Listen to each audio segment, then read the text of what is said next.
Good morning again. Beautiful Good day. morning, Ted. Gorgeous day. Chris, wake us up when we step out to get the newspaper or whatever in the morning and off and running. It's great to see so many of you out here today, not home doing your morning gardening and the yard work. I saved that for this afternoon. Do that anyway. So, Right. all right, so off and running. I'll open with a prayer and then I have a couple of announcements and then we'll get on with the program of the day. Dear Heavenly Father, we thank you for this glorious day that we have.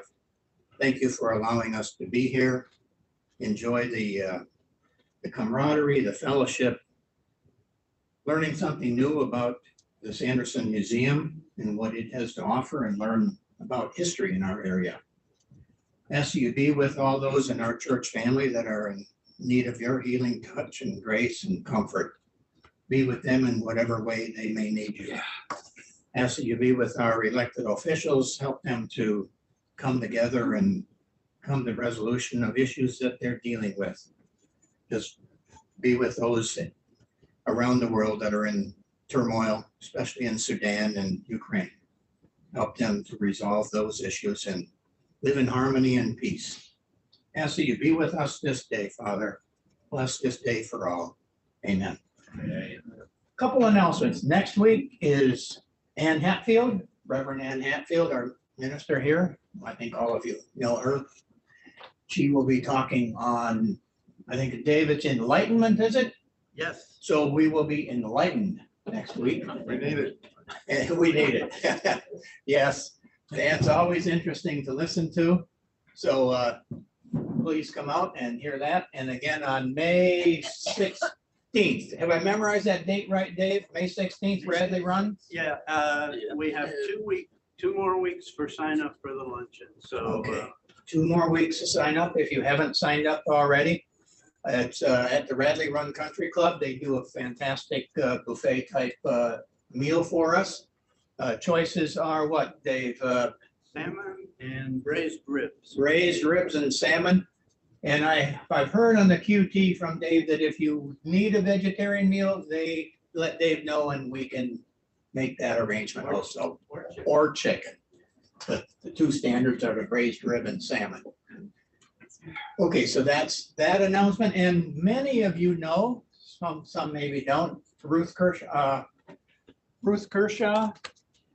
passed away, Barry's wife. Barry was an active member of this group for many years. And but funeral arrangement, memorial arrangements have not been announced yet. So stay tuned for that. I'm sure there'll be something out on that. Ruth passed away on early Saturday morning, I think it was. Long time, very active member. And as some say, she was the office secretary for about 100 years. So before she retired from that position. So keep that family in your prayers. So without further ado, Dave, if you would come up and do the introductions. There he is, and we'll move on with the morning's program.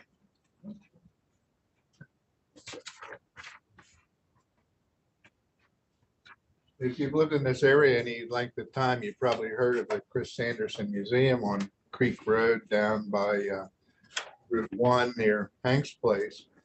And hopefully today, after you hear today's talk, you'll all want to go and visit Chris Sanderson. Was an historian, a musician, a teacher. He liked to collect things. I know that when I went in there, I remember seeing, well, there wasn't any unicorn or rainbows. He didn't collect that, but I think he had a tile from Hitler's bathroom, and he had inauguration tickets from when he went to Washington, all sorts of ephemera.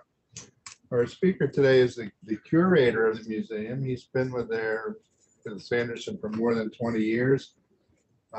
Chuck Ullman's career was with Wyeth Laboratories. He and his wife are into rock gardening.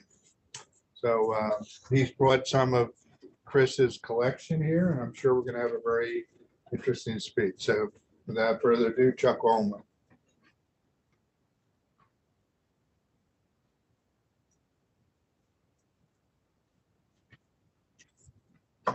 Good morning, everyone. Welcome. Good morning. Wait a minute here. I gotta do something to my magic computer here. It's doing strange things to me. I love computers. There we go. Wait. Just a little bit, as he mentioned, I was been with the museum since 2002. I was started as a docent and was asked to take over and become the curator in 2006, which is sort of interesting since my background is math and computers. But since I collected books, they decided, well, maybe he can help take care of this place. Plus, I live in an old house, and the museum's an old house, and they figured he knows all about what breaks on these things. No, I don't, but it sounds good. Enough of me. Chris was born in Port Providence, which is across the Schuylkill River Canal from Montclair in Phoenixville. It was right into Montgomery County.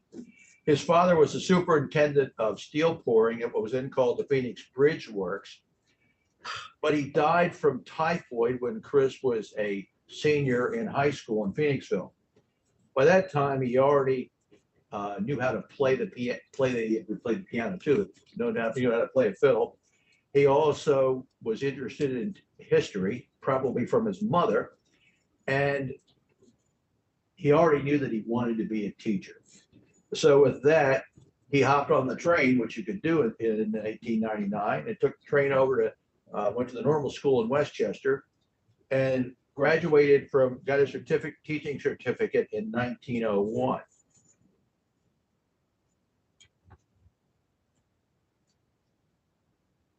He collected a little of this and a little of that. Books, articles, artifacts, as mentioned before.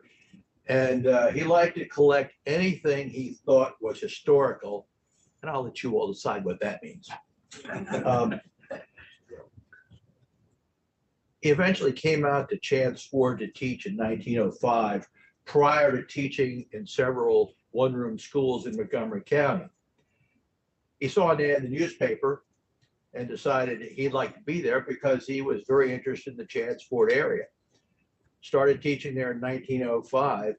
And in 1906, he found out that what we now call Washington's headquarters at the Brandywine State Park was available to rent. About the same time, he also happened to have met N.C. Wyatt. They were both born in 1882. And they had some similar interests. They were both interested in the Revolutionary War, Battle of Brandywine. They were very interested in the Civil War, and in particular Gettysburg. And I can go on for those, but I won't. In addition to teaching at school, he used to teach all kinds of other people about all kinds of different things. And we'll talk about that a little later as we go on. And he continued to be a teacher and lecture through his entire life. As I said, he was a teacher. He taught from 1901 until 1929. He started, as I said, started in Montgomery County, moved to Chance Ford, started teaching there and taught at other schools in Chester and Delaware County. His last teaching assignment was in Ellesmere, Delaware. He was the principal of the school there. And in the last year he was there, he and the parents wanted to enlarge the school.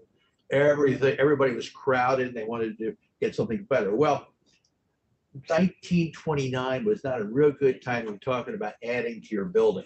In effect, the Depression, at least around the Chance Ford area, had started in 1927.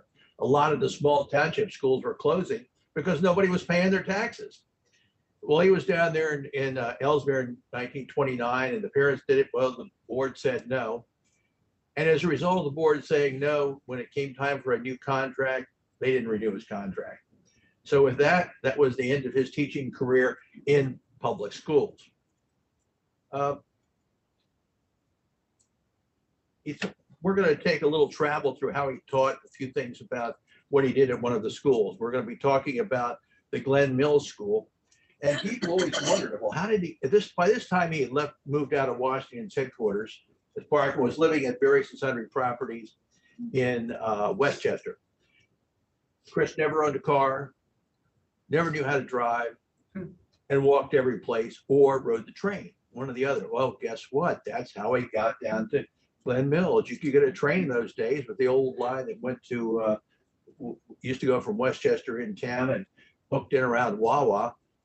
And there's a new station there now, as an aside. So he was able to, that's how he got down to Glen Mills. Bear with me a second here.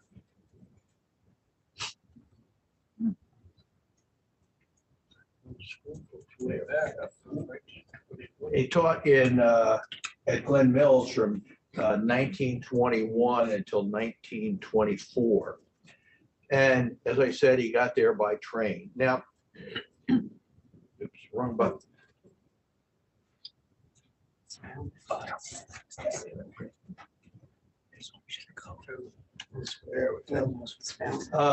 As I said, he taught at the Glen Mills School. The building is still there. It's used as a museum for the Glen Mills School, which is now closed at the present time. And here's an example. They had a huge contract. You won't be able to read it in detail, but the high points of it are he was paid $130 a month to teach and keep the building clean and operating. Now, he didn't have to do that. The school board agreed they would provide him with wood to keep the fire going in the stove, and also they would provide him with a broom for sweeping out and keeping the place.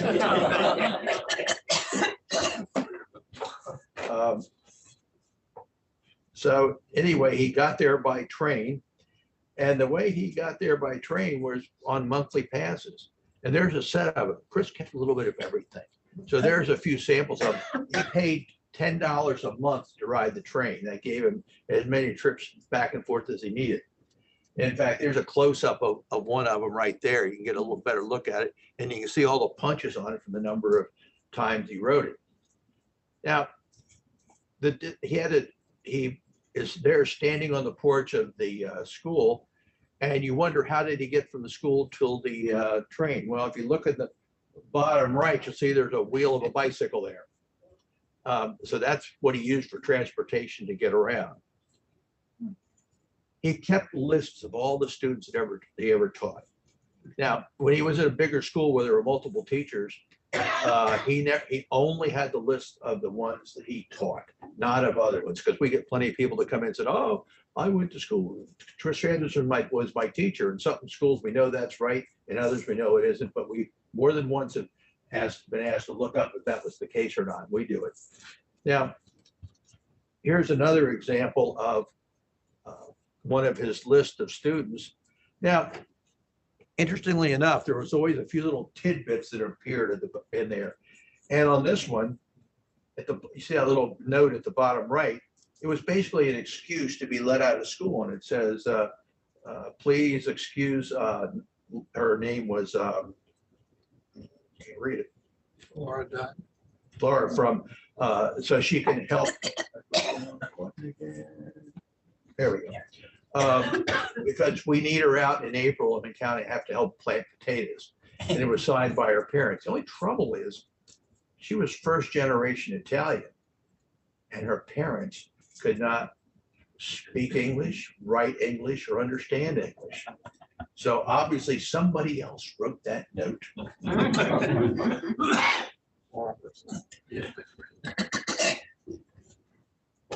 We talk about Chris being a musician. And he, as I said, he learned to play the fiddle in high school. And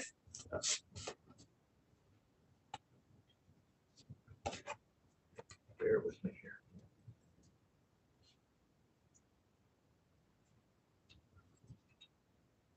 He played it, in addition to playing the fiddle, he also had a band called the Pecopson Valley Boys.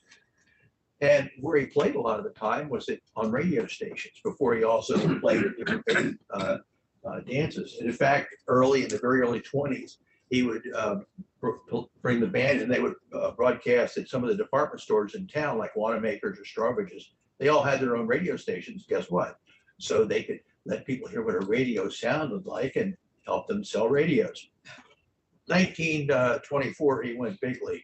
He broadcast on WDEL in Wilmington, and he did that up until World War II. And he used to play all different kinds of songs, and they would play early in the morning because back in those days, people wanted to know exactly where they were and how far the signal would go. WDEL was into that. I might add that the first commercial station that went on the air was in 1922. So that was KDKA in Pittsburgh. So, but you can see they were early on in the broadcasting area. So.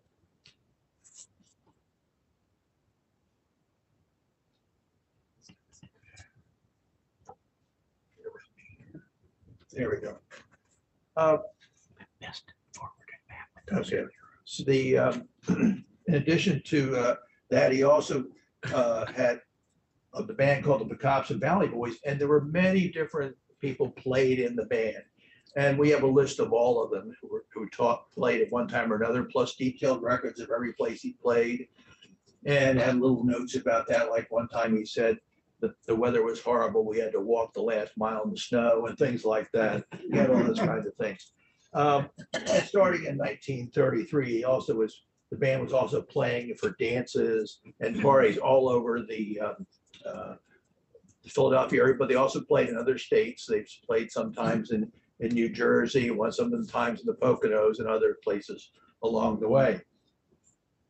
When World War II started, the USO Club asked that he would play for them. So what he did was they would on every Sunday they went down and they played in two places. One time it was the Stage Door Canteen, which was in the basement of the Academy of Music, and other times it would be on the Central City YMCA, which was at Broad and Arch at that time. And they had a roof garden on there, and they would play on the roof garden if the weather was all right. So he definitely enjoyed doing that kind of thing and having a good time. He also played in different groups. In addition to that, you can see the poster there, and we'll talk a little bit about that poster there. He played at the what was then called the Philadelphia Folk Festival, and that was held from about 1950 until about 1954 or 55 at what was then Municipal Stadium, where they used to have the Army-Navy game. And he would bring his square dancing groups to dance there and that type of thing. And he would play and be the MC. And you really can't tell it, but on the picture, on that poster, that one we did, I think it was 1954, he's on that poster there at the bottom right-hand corner, but he's also there with Harry James up in the top left. And then there's Dinah Shore. And then there's Alec Templeton, who was a well-known tenor. So he was on with some interesting people there. They also had one time where they wanted to demonstrate square dancing. So, and anybody ever square dance with Chris? No, Okay. not with Chris. Anyway, and they got about enough kids together from the I guess it was Phoenix. It was basically from Kennett, Oxford, and some from Westchester. Enough for 40 squares. And they took them all down there. And after they got to a point, they turned all the lights out in the stadium. The kids all ran in, lined up, and had the squares laid out. They turned the lights back on, and they started playing the music, and Chris started calling square dances. The only problem was there were no speakers aimed onto the field, so the kids couldn't hear what was going on. Well, they'd been trained well enough, so basically they just got the idea. So they started going through the movements, and Chris just said, "I'll follow them," so he just started doing it. So there's always a little something going on. One of the other things he got involved with, and I'm sure plenty of you have heard about it, was the old fiddlers picnics. Now, you may or may not know there was two old fiddlers picnics in the area. The first one was in Parksburg. It was at Crystal Springs Park. Now, a gentleman by the name of George Hansel, who ran a department store and a hardware store, was the one that got that one rolling. And that was in 1921. Chris first went to visit it and hear what was going on in 1924. And at that point in time, he also received a invitation in 1926 to play there. And the letter started out as "esteemed old fiddler" and went on from there. It could have a pretty good sized crowd. And if you look on the, oops, I didn't hit the wrong button yet. Here we go. If you look on, this was on the front of the stage right there. The gentleman there who was talking was a Chester County poet by the name of John Russell Hayes. And he always managed to have a little thing where he incorporated into it what was going on. And Chris actually got included in one of those. And if you look down there, you can see, as Christie had said, what happy and friendly folks we meet at these old time fiddlers picnics with their pleasant talk and jokes. Chris traveled on his stomach, I can tell you that. Like I said, in 1927, at one of those old fiddlers picnics, there was over 10,000 people there. Wow. And in true Chris Sanderson fashion, he noted that he could get a good meal for 5 cents. That's a wow. And Chris had become sort of a celebrity by that time. And the committee asked them if they would present George Hansel with a special award for what he had done. So they carved a wooden dog, and I'll quote now, "Not a measly little Puxatawney groundhog, but a Lancaster County product from the top of the Welsh Mountain in Conestoga Valley, and made from one of the few chestnut trees to which George Washington did not tie his horse."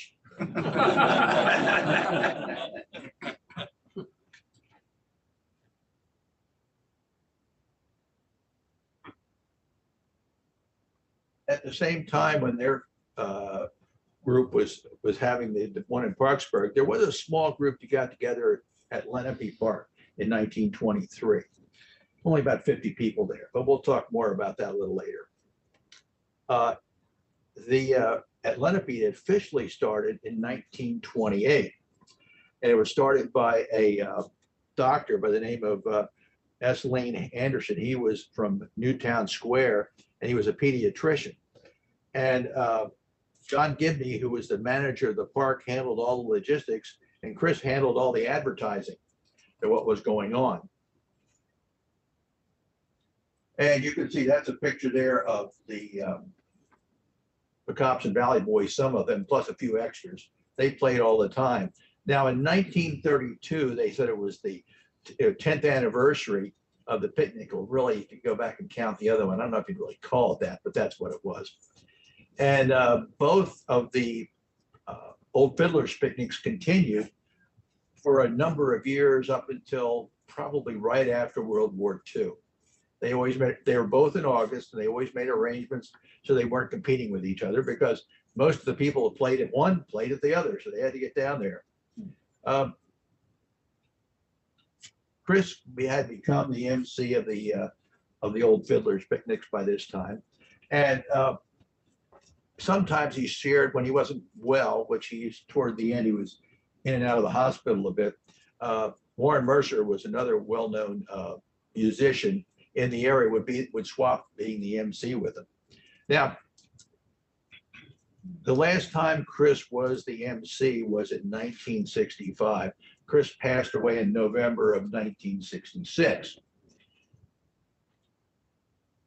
Chris used to close all of these events, as well as his lectures and everything, with this little phrase, and I'll quote it. "May the God above bless you, the devil of temptation miss you, and the angels kiss you in your dreams." And that was a classic closing for everything that Chris did. As we mentioned before, he also was a lecturer. And he had lectures about the Battle of Brandywine, of which I brought a copy of his map for the Battle of Brandywine. It's on the table over there. When he was carrying it, it was on a bed sheet, of which we have a couple of those. And he would carry it around. And if you asked about it, he would, quick like a bunny rabbit, pull that sheet out and then have a couple of people hold it up, and he'd go through the battle. His lectures were well known because he continued to give them for many, many years. And he used as close to primary sources of material for his lectures as you could find. He was a little bit, shall we say, couldn't afford to go to England and do the research or that kind of thing. but there was one of the librarians at the Historical Society of Pennsylvania had put together a lecture, which became sort of the considered primary source for the battle, and Chris used that. And he had a couple copies of it in his collection. He also talked about historic Chester County, which was the basis of his map of historical Chester County, and he had another one for historic Delaware. And then he also talked at family reunions. Probably the one he talked to the most was the family of Baird Taylor. And he continued to be friends with the Wyeths, and they would get together most holidays and to enjoy their company from each other.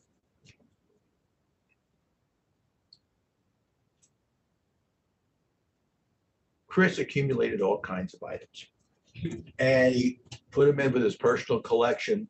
And he had items from the Revolutionary War, Civil War, all the different places and different artifacts. We're going to take a little stroll through the museum in a couple minutes, and you can get an idea of what is there. Museum was called the Little Gray House. His mother called it that. The front part of the building was built around 1850. It's basically stone with plaster on the inside. I know all about that kind of house. I live in one like it too. And then there was an addition put on the back, which was typical, I call it balloon construction, normal framed out construction. And that was put up around 1950. When Chris passed away in 1966, beginning in 1967, Andrew Wyeth and several other people in the Chadds area decided they had to make sure nothing happened at this repository of information. And if any of you have been down there and seen the pictures, it was worse than a repository. It was huge amounts of stuff. Some people would say he was a hoarder, mainly because I guess I'm a little partial. Even though we had piles and piles of things in there, he could always find anything you asked to see. He could find it. In the picture on the left is in 2007. We were getting a little long in the tooth by that time. The building needed some help and some work. And so when I came in, we started we started on the inside and worked our way out. Painting was fun in that building. We then eventually painted the entire outside. We replaced our sign about that time in around 1907, put a new sign up. And then we replaced the roof. As a young lady told me, the questers were there and the railing broke. So we had to, that sort of forced the issue of replacing the railing, but we had to put new porches on.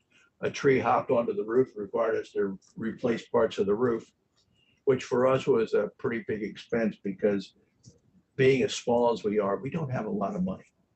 And then he continued to do that. We put shutters up and painted up, and everything was completed by 2018.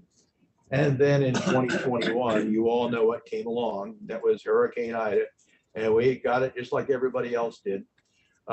Luckily, we don't keep anything in the basement of the museum except some tools and that kind of thing. And our sump pump managed to keep up with the water coming in. So even though we got water up about 3 feet in the basement, we didn't lose our power or anything else. Can't say the same for our next door neighbors. We can't say the same thing for Hanks. We can't say the same thing for the Brandywine River Museum. It was definitely a mess down there.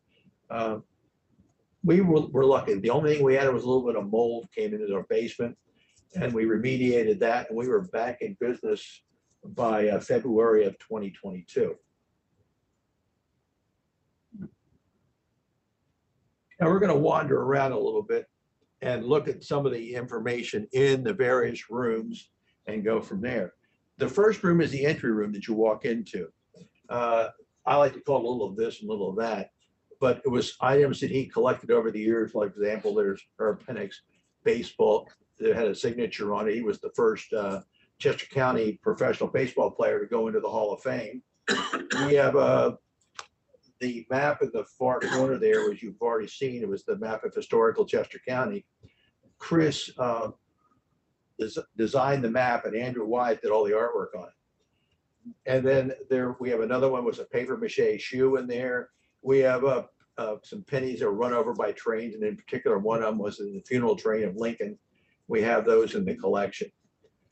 There's also his toys on the left-hand side, and you can't see it, but right behind the door, we use all of our space, by the way. There's a series of the historic transferware plates, the ones that had the blue decoration on them. He had about 200 of those. It's probably about the only thing he ever spent money on in the collection. Everything else he either found or somebody gave it to him, or he horse swapped it with somebody. We have about 1,500 groups of items on display, and we've got another order of magnitude, about 25,000 items in our library, mostly photographs, letters, correspondence, booklets, that type of thing. The next room, as you come in, is the battlefield room. And we have items in there from Battle of Brandywine all the way up through parts of World War II. We also have two cabinets with a lot of Civil War material in them. We also have a piece a lot of people think is one of our best pieces there. It's the purse that belonged to Jenny Wade, the only civilian killed in the Battle of Gettysburg. Wow. Chris had gotten that from her sister, Georgia Wade McClellan. They met for the first time at the 50th reunion of the Battle of Gettysburg, and she was so impressed by Chris that she decided he should have it so he can have it for his museum. Even before this was set up, any place Chris lived, he always had a museum. And it was available whenever that he was open when he was home, which wasn't very often. So you see those on the back end, we have way in the back there, you can't see it very well in this picture, is a picture that N.C. Wyatt called. It was called Troops by the Hundreds for Passing. And he gave that to Mrs. Sanderson as a present one summer. And then also there's a sign that said Washington's headquarters that he painted for Chris. One side looked like it was really old and beat up. The other side, you could read it. And that was, he'd always hang that up in front of the museum when he was living at Washington's headquarters. Chance Ford room is back behind there. That has items that are local to the area. We have our Baird Taylor display.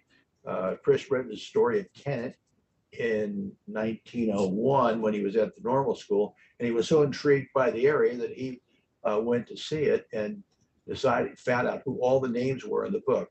Baird Taylor only wrote 2 fiction books. Everything else were basically travel monologues. But one of them, he was able to name everybody that was in there, what the character was and who they actually were. And he would always inscribe the front copy of the book. First one he inscribed like that was 1905, giving all the characters. The last one he did was in February of 1966. We have about 5 or 6 of those in the collection and other items related to that. And we have our case for our Battle of Brandywine artifacts that we have. We have a couple of breastplates from different soldiers, a brass one, which was an officer's plate, and a lead one, which was for an enlisted man. Up on the second floor, we have our autograph collection. We have about 1,500 autographs in storage. There's samples of them here on the wall. It's presidents, generals, politicians, musicians, famous people. We even have a picture of Cabin Carter Geronimo there on that place. Plus, like I said, we have about 1,500 autographs, and they're stored in the restroom. That's the only place we have space for the metal cabinet. Again, at the top of the stairs, you see the Pocopson room. And in the Pocopson room, we have the famous sign, the barbershop sign, that was outside in Chad's Ford. And it says at the bottom of it, this is the place where Washington and Lafayette had a very close shave. N.C. Wyatt painted the sign. And when they were putting the museum together, we normally only accept items that we knew Chris had, or he gave them to somebody and they gave them back to us. And but when Andrew Wyatt is the one that's paying the bills for getting everything set up, they made a decision to put the sign inside the museum. We also have other Brandywine School artist, Peter Hurd, for example, who was NC's first student, and a couple other pictures. There also our remembrance case where Chris has a whole bunch of little items that he collected over the years, like he had tickets from going to the World Series between Philadelphia and Boston.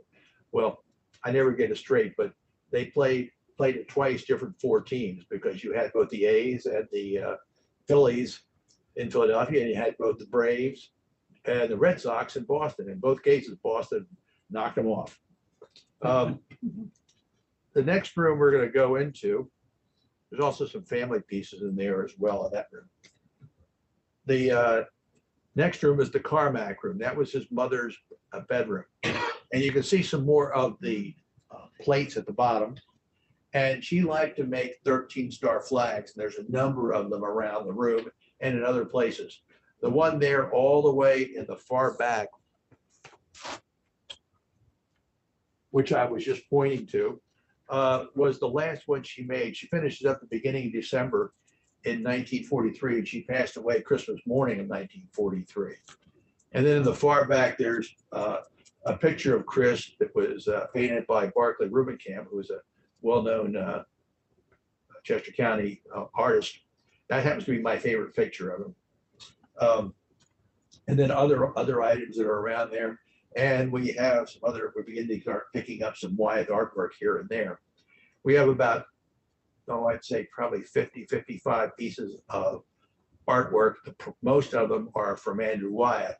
Now, a lot of them are pencil studies of different areas before he converted and made the final drawing. There's a current exhibit down at the Brandywine River Museum showing some of the mostly houses and areas from around the Chance Ford area. And it's sort of interesting since I sort of feel like I've gone home for that, because we've had those sets of studies, that type of thing, for different places in our museum as long as it's been there. The next room we're going to go into is the music room.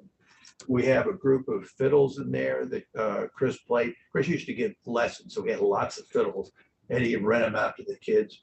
And then there's the poster about the Philadelphia Folk Festival, another painting in there, and has square dancing signs. There's some Wyeth artwork in there. Now, when we got some environmental controls in the building, we finally were able to have a number of the violins conserved. So, you know, a lot of them were just sort of put together so they would look nice, but 3 of them are playable. And this is what the room looks like now. Those 3 violins and the cases up at the top are playable. And we had a session when we had a violinist come in and play them for us. And then one of the gentlemen who did the conservation work also came in another time and talked about how we did it.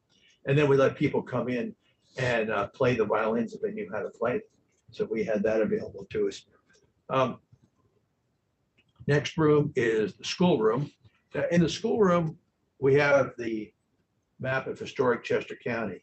Short version of that, it's a 4x4 pen and ink. And around the edges of it, that you can see over there, I'm pointing to the left side and right side, are some of the preliminary sketches that Andrew did of the people that would appear in there. Now, there was all kinds of people from there. For example, there's a picture of Anthony Wayne in there. There's another drawing of the classic Chester County farmer, which was actually John McCoy was the model for that. And then there was other people. And then one that always people ask me about, Buffalo Bill Cody. Why was he in there? Well, Buffalo Bill had relatives that lived in both Westchester and in Coatesville. And both places still, when he was there, had livery stables. So he would bring his best horses there during the winter, because they didn't do the show during the winter. And he would sometimes stay there in either Westchester or Coatesville, and that's why the horses were there. So he was considered fair game for being included in Chester County. We also have some Wyeth artwork around there. We have photographs of every school that Chris taught in, and some other souvenirs and artifacts from the various schools. Also, we're beginning to get more Wyeth artwork in there. There's a set of drawings in there for a book by Irby Allen, who wrote historical fiction. Next room, and the last room we're going to talk about, is the Brandywine room. This is where we have a significant amount of Wyeth-related artwork. The picture in the center there is the country schoolmaster that Andrew painted in 1940. Chris was the model for that. And those were basically used for the book called the Brandywine River, part of the Rivers of America series, and Chris was involved with that. In that room, along with a few others, we have some, you can see the progression because some of the preliminary studies are in there. We have letters written back and forth by all the members of the families to Chris, and then postcards and all kinds of related artwork to that. So it's probably for the people that are very interested in Wyeth material, that's the room they like to go into and see what's going on. In 1916, we celebrated the 50th anniversary of Chris's passing. And we had put on an exhibit that year called Simply Sanderson, of which we went into our collection and got a number of photographs and displayed them in each room. And we had a special lecture. Victoria Wyeth came and gave us a lecture talking about how Andrew did some of his artwork. And we grabbed a couple pieces out of the collection, handed them to her, and off she went and told us about them. He was involved with many other things around the area. Here's a picture of Chris standing in front of on the Brandywine right during the big flood, which was either we haven't decided yet whether it was in 37 or in 21, but they were both cases they've been building a new bridge. And there's Chris standing. The next one, it shows Chris standing out in front of Washington's headquarters with the sign I was telling you about. Here's a picture of Andrew Wyeth and Chris sitting on the grass. This is celebrating their win when they defeated a possibility for a chemical factory being built in the big field there, sort of across from what is now Brandywine Prime, or what was then called the Chadsford Hotel. And you can see the pictures there. They spent much time talking together. The Wyeths, especially Andrew, were very helpful to the museum many times because, you know, we basically have about this much money to rub together. So every so often we would get a little mysterious gift from them to help us out. The last one being when they put sewers in 20, I think it was 2015, and put that in about a year after it was in. We had to dip into our reserves. Next thing we know, there's a check. There's a beat up envelope sitting inside the door, and it was a check from Andrew drawn on his private account. And he did visit us for other items as well. So, as he said before, we're located in Chadsford. Our official address is 1755 Creek Road. We do charge admission $10 unless you want to join the museum, and then you may come in as often as you want. We're open March through November on Saturday and Sunday from 12 to 4, and other times by appointment. Go to our website, sandersonmuseum.org. You can always send us a note that way. We're always looking for more volunteers. We have plenty of things that need, in addition to being guides, we need, you know, work done around the property. In fact, we just had a garden cleanup party on Sunday, that type of thing. And so we're always looking for people to help us. You can either drop a note to us, or you can at info@sandersonmuseum.org, or you may call and leave a message on our main number there, and a person will get back to you. And as I said, Chris ended all of his lectures with his expression, may the God above bless you, the devil of temptation miss you, and the angels kiss you in your dreams. Now, I brought along a couple things to show you from the museum. Want me to take that mic with you? Yeah, I think technically. Okay. We affectionately call this old suitcase, the Sanderson suitcase. He really had a briefcase, but we haven't found one that we like. So we have that right here with a few things in it. And I'm gonna put this down and I'm gonna open the suitcase and see what we have in it.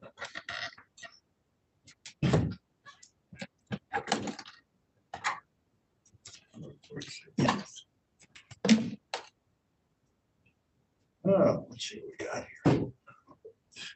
This first item are some cabinet cards. Chris and his brother Robbie. Robbie was younger.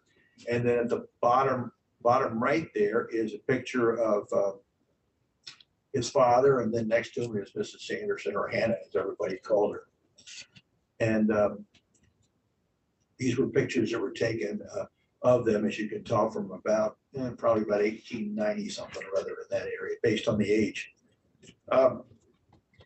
We also have a history of Westchester State's Teachers College, and Chris is in there in several spots. One of them using the orchestra, and then another one showing the band playing, but he would participate in that music and the music programs they had there.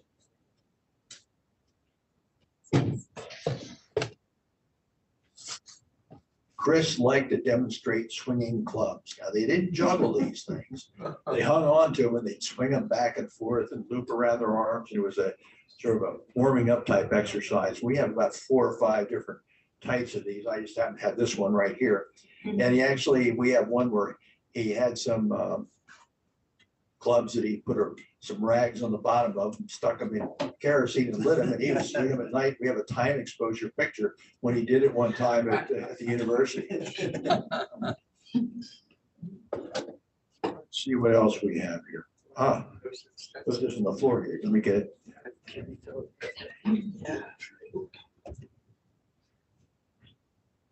Chris wrote a book, little booklet, at the request of the Hires Root Beer people, where he talked about square dancing. Now, what they did is if you sent in an envelope with a envelope and had 10 cents in it, they would send the booklet back to you. And this was around 1952 or 53. They printed 250,000 of these booklets. To this day, some are still being used.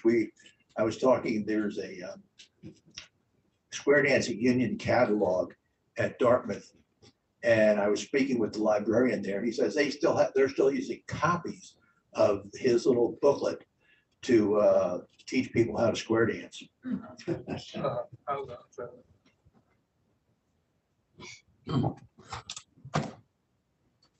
One of our members generously gave us some money to reproduce it.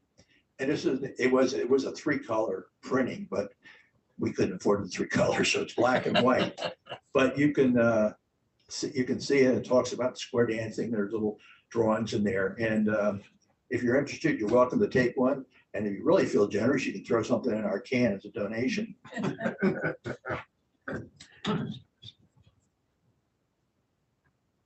Chris was very much involved with 150th anniversary of the Battle of Brandywine.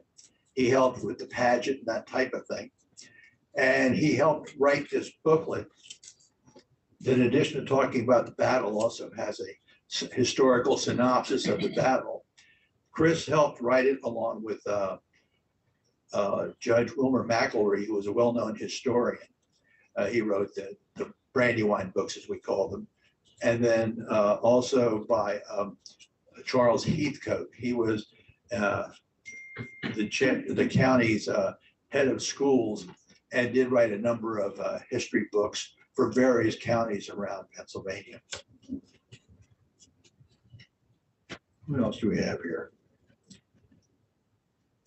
If you're interested in coming down to visit us, you're welcome to pick up one of these brochures, which tells a little bit about Chris and also when we're open and that type of thing. We also have a couple of copies of the book Chris. Tom Thompson, who was the first curator of the museum, I'm only the second one, tried to get Chris to write his autobiography. He offered him a recording machine. He offered him a stenographer. He tried everything under the sun, gave him a tape recorder, but would we get him to do it? No. So he really didn't have a will. He had a letter in which he gave all of the material. And we have, this is a copy.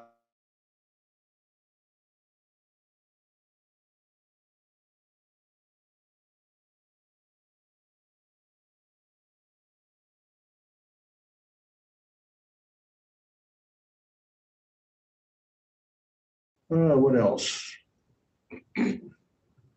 Let's look in the suitcase. Did I forget anything? No, I guess I didn't. Now, does anybody have any questions? Yes, sir. Two questions. What is the membership cost and where in the heck do you park? Okay. I go by there all the time. I think I gotta go there and I'm like, what do you do? There's been many discussions about where does anybody park in Chad's Ford. So, and there's a little gentleman's agreement that's going to be formalized for the 3 restaurants down there. And we just sort of go along for the ride on that one. You can either park directly across from us. There's 7 or 8 spots there. Or you may park in Brandywine Prime's parking lot. We have a rear entrance back there. Oh, okay. All right. As far as membership goes, we have 4 flavors of membership. Individual is $25 a year. A family, which entitles you to bring multiple children in with you, is $50 a year. And then we also have several higher value ones where you receive particular gifts. And in fact, the largest one, you get a copy of the map of the historic Chester County, of which we're running out of them. So, and we're not, at this point, we don't plan to reprint them. Any other questions? Yes, sir. He was a lifelong bachelor, is that right? That's correct.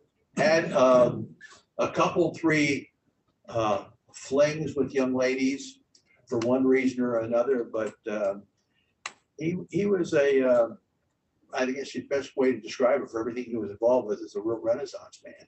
Between the lectures and going to different places, all kinds of things like that. He never hardly stayed home. We have a diary from his mother, wrote 1937, and she kept saying, well, he's not here today or not to have, we had visitors here, but he wasn't around, that kind of thing. But there was basically, we have correspondence and letters back and forth for about 3 different women, but never married. Yes, sir. How is Peter Hurd, an artist in his own right, related to Andy Wyatt? Well, they are his brother-in-law. He married one of Andy's sisters. It's Antoinette Wyatt Hurd. I always get the name messed up, but she was an artist as well. But that's how while Peter Hurd was there, taking lessons from NC, he met her, and that's how they got together. I see. We have 4 or 5 pieces by Peter Hurd in our collection. Yes, sir. I'm curious, who else in the room knew him personally?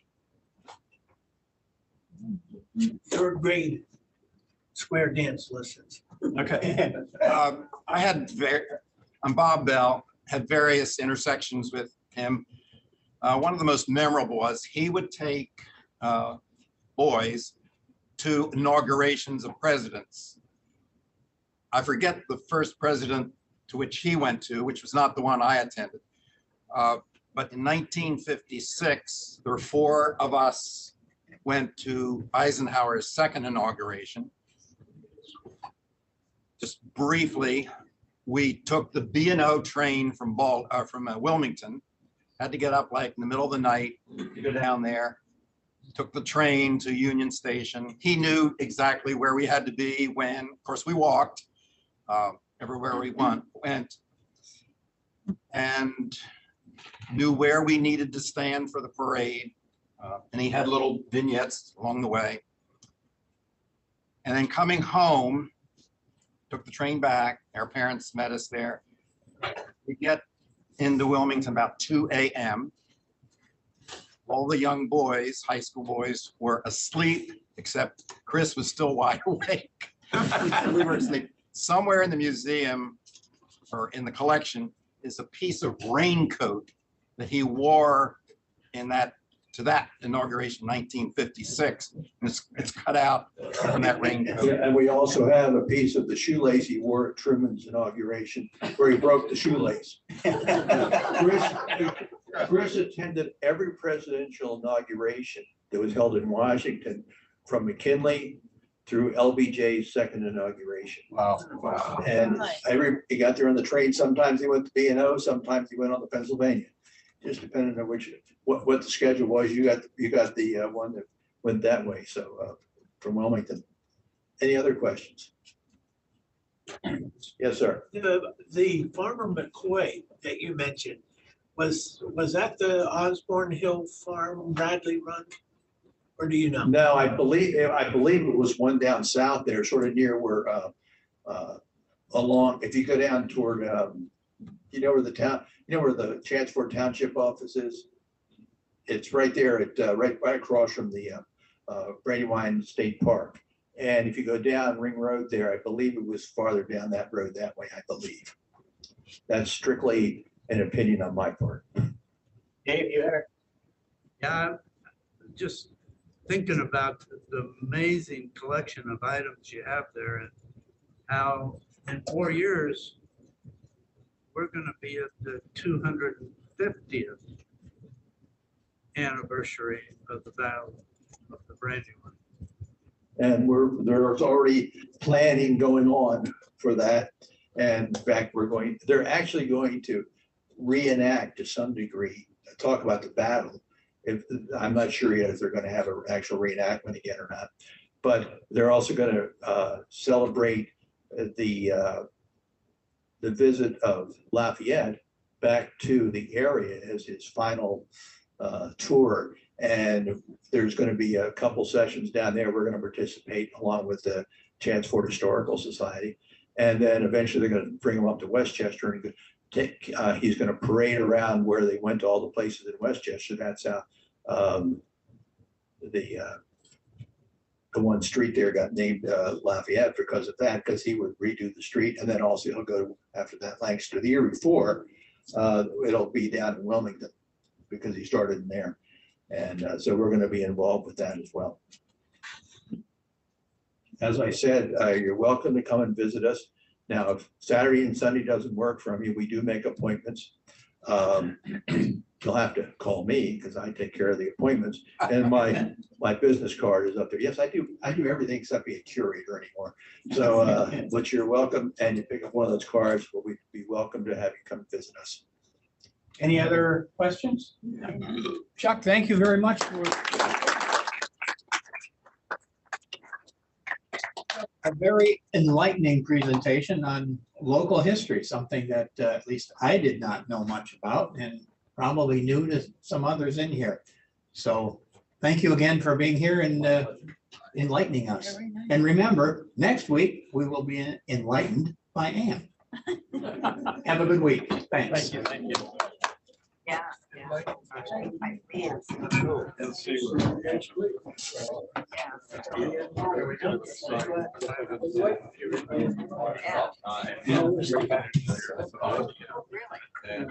I do have a picture of the map of Battle of Brandywine that Chris drew up here on the table as soon as I moved the suitcase.